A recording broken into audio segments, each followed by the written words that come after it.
Cancer ബാധിതയായ രേണുസുതിയെ കാണാനും സഹായിക്കാനും വിവരങ്ങൾ കണ്ടും കേട്ടും നാനാ ഭാഗത്തു നിന്നും ആളുകൾ ഒരുപാട് എത്തിക്കൊണ്ടേയിരിക്കുകയാണ്.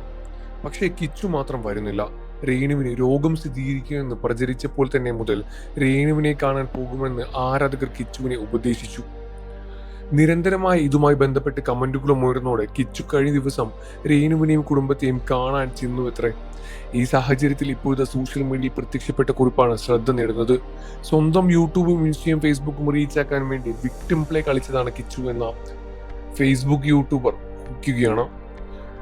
ആ കുറിപ്പ് എങ്ങനെയായിരുന്നു: അമ്മ ഉപേക്ഷിച്ചു പോയ കൈക്കുഞ്ഞിനെ സ്റ്റേജിന്റെ പിറകിൽ വരെ കിടത്തി കൊല്ലം സുധി വളർത്തിയെടുത്ത കാര്യങ്ങൾ പറയുമ്പോൾ കൂടെ രേണുവും ഉണ്ടായിരുന്നു. പ്രസവിച്ച മകനില്ലെങ്കിലും സ്വന്തം കാലിൽ കിടന്ന് വളർന്ന കിച്ചുവിനെ നോക്കാനുള്ളതാണ്.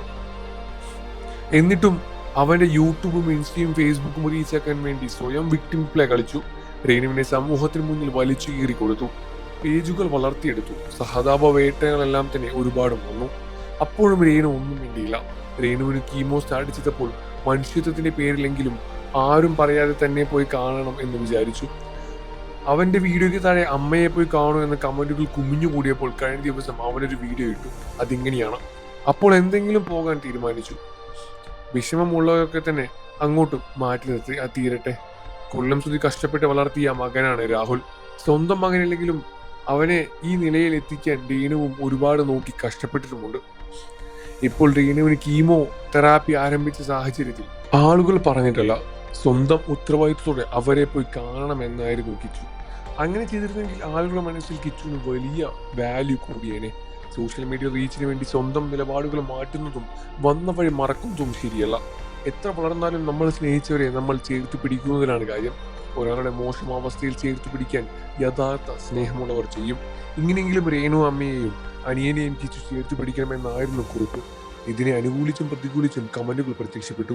കിച്ചുവിനെ മുൻപ് വളരെയധികം ഇഷ്ടമായിരുന്നു. ഇപ്പോൾ വലിയ രൂപത്തിലുള്ള ആളായി മാറി.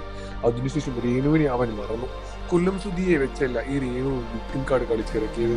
ചുളുവിൽ ഫെയിം ആയതല്ലേ, അത് തന്നെ ഇപ്പോൾ കിച്ചുവും ചെയ്തപ്പോൾ ഈക്വലായി. കിച്ചു നല്ല മോൻ തന്നെയാണ്.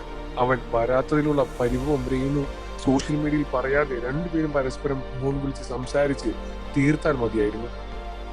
എങ്കിൽ ഈ പ്രശ്നം ഇത്രത്തോളം വഷളാകില്ലായിരുന്നു. കിച്ചു നല്ല പയ്യൻ തന്നെയാണ്.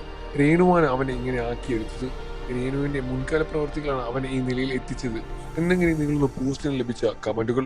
ചികിത്സ ആരംഭിച്ച ശേഷം അതികഠിനമായ അവസ്ഥയിലൂടെയാണ് രേണുവും കടന്നു പോകുന്നത്. എന്നിരുന്നാലും നിങ്ങൾക്ക് രേണുസുധിയെ പറ്റിയും കിച്ചുവിനെ പറ്റിയും എന്താണ് അഭിപ്രായമെന്ന് വീഡിയോയ്ക്ക് താഴെ കമന്റ് ചെയ്ത് പറയുക. വാർത്തകളും വിശേഷവും എത്രയും പെട്ടെന്ന് അറിയാൻ നമ്മുടെ വീഡിയോ ഒന്ന് ലൈക്ക് ചെയ്ത് ചാനൽ ഇപ്പോൾ തന്നെ സബ്സ്ക്രൈബ് ചെയ്ത് സപ്പോർട്ട് ചെയ്യണേ ഫ്രണ്ട്സ്.